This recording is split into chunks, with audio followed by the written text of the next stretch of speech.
Pemirsa, Menteri Koordinator Bidang Infrastruktur dan Pembangunan Kewilayahan Agus Harimurti Yudhoyono terus memantau penanganan banjir di Bali dan NTT yang menelan korban jiwa hingga merusak sejumlah infrastruktur. AHY menyoroti penyalahgunaan tata ruang sebagai salah satu pemicu utama bencana banjir besar yang melanda Bali beberapa hari terakhir. Menurutnya, alih fungsi lahan hijau untuk pembangunan tanpa mempertimbangkan daya dukung lingkungan telah menjadi sumber malapetaka. Selain soal tata ruang, AHY juga menyebut sejumlah faktor lain yang memperparah bencana, seperti pendangkalan sungai yang tidak dinormalisasi dan sampah yang menyumbat saluran air. Menurutnya, curah hujan ekstrim akan dengan mudah membanjiri wilayah dengan infrastruktur dasar pengelolaan air dan sampahnya tidak memadai. Banjir besar yang juga telah meluluhlantakkan sebagian kawasan yang ada di Bali dan NTT, termasuk ada korban jiwa di NTT. Kita berharap segera dilakukan langkah-langkah penanganan cepat, tanggap darurat itu penting, dan pertama kali harus dilakukan adalah penyelamatan bagi warga, dan kemudian dipastikan jika semuanya sudah mendapatkan penanganan medis. Lalu kita juga ingin segera perbaiki berbagai kerusakan yang terjadi, termasuk rumah-rumah warga dan fasilitas umum yang lainnya.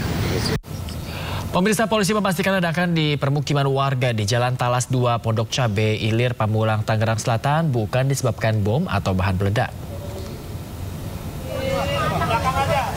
Pemirsa, hasil pemeriksaan unit penjinak bom datasemen Gegana saat Brimopolda Metro Jaya di lokasi ledakan tidak ada indikasi bahan peledak atau jenis bom saat dilakukan sterilisasi.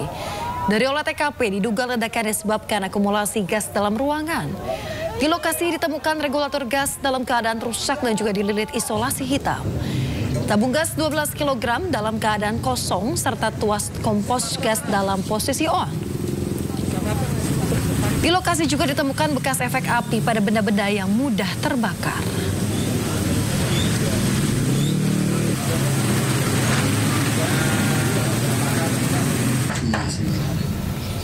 Pemirsa, petugas pemadam kebakaran Kota Tangerang Selatan dikerahkan untuk membantu warga membersihkan puing-puing sisa ledakan di Pamulang, Tangerang Selatan, Banten. Ya, petugas menyemprotkan ke reruntuhan dari bangunan agar debu tidak berterbangan.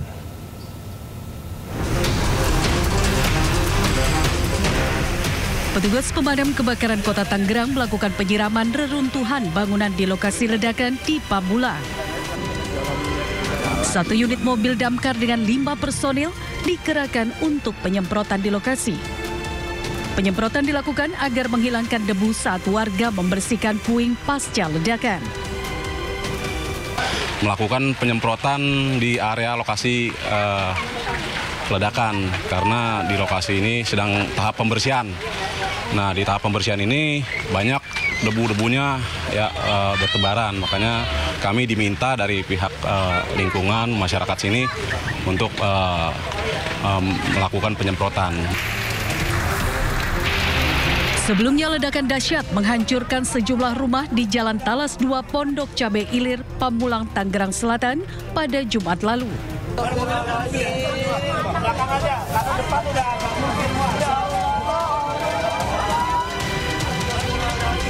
Selain menghancurkan rumah, sejumlah warga menderita luka.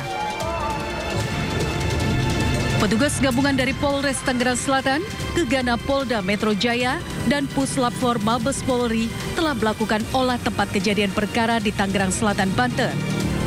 Polisi memastikan sumber ledakan bukan berasal dari bahan peledak maupun sejenisnya. Tim Liputan iNews melaporkan. Pemirsa, 2 nelayan pengedar narkoba ditangkap tim gabungan Sat Narkoba Polres Sampang di jalan raya dengan barang bukti sabu seberat 10 gram siap edar.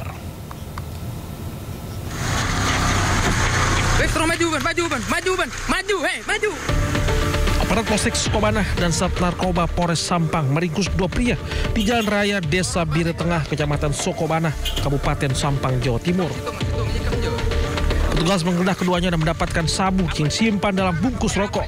Diketahui barang haram akan diedarkan di wilayah Kecamatan Sukobanah. Selain sabu, petugas menyita senjata tajam jenis celurit, 1 buah ponsel diduga dijadikan alat komunikasi untuk transaksi sabu pada pelanggannya serta sepeda motor yang dibawa pelaku. Yang satu itu swasta, yang dari Sampang, dan yang satu itu dari nelayan. Nah, statusnya 2 tersangka tersebut merupakan kurir narkoba. Guna mempertanggungjawabkan perbuatannya, kedua pelaku mendekam di rutan Sampang. Dari Sampang, Jawa Timur, Fatur Rahman, iNews melaporkan. Pemirsa, Polda Metro Jaya menetapkan 16 orang sebagai tersangka dalam unjuk rasa yang berakhir rusuh pada Agustus lalu. Ya, menurut Kapolda Metro Jaya, para tersangka ditangkap dari 4 lokasi yang berbeda.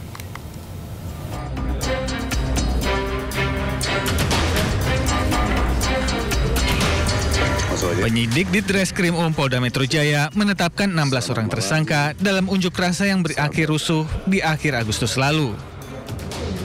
Para perusuh ini ditangkap di 4 lokasi berbeda, yakni kawasan MPR DPR, Gedung Kemenhub, halte depan Polda Metro Jaya, dan halte Bundaran Senayan. Polisi juga menyita 53 alat bukti mulai dari telepon genggam, helm, masker, dan tongkat. 16 tersangka ini adalah bagian dari 68 orang yang telah ditetapkan tersangka oleh Polda Metro Jaya. Pengungkapan yang kami lakukan adalah dampak dari aksi pengrusakan dan pembakaran sejumlah fasilitas umum. Seluruh tersangka yang kami amankan adalah para pelaku aksi pembakaran dan perusakan, bukan para pendemo maupun atau pengunjuk rasa. Konfederasi Serikat Pekerja Seluruh Indonesia KSPSI dan Serikat Pekerja Seluruh Indonesia SPSI mengecam aksi anarkistis dalam unjuk rasa akhir Agustus lalu. 2 serikat buruh terbesar di Indonesia ini juga mendukung langkah Polri menindak tegas para pelaku kerusuhan. Kami mendukung Polri untuk menindak tegas pelaku kerusuhan pembakaran gedung yang mengakibatkan wafatnya sekitar 4 orang di Sulawesi Selatan dan juga korban-korban lainnya, dan juga para pelaku perusakan fasilitas publik, karena itu adalah uang negara dan uang rakyat. Pada akhir Agustus lalu, unjuk rasa besar-besaran memprotes tunjangan anggota DPR terjadi di berbagai daerah di Indonesia. Sayangnya, aksi protes ini berubah menjadi kerusuhan dan penjarahan rumah anggota DPR dan menteri. Tidak hanya ratusan korban luka, Komnas HAM juga mencatat ada 10 korban jiwa di berbagai kota di Indonesia.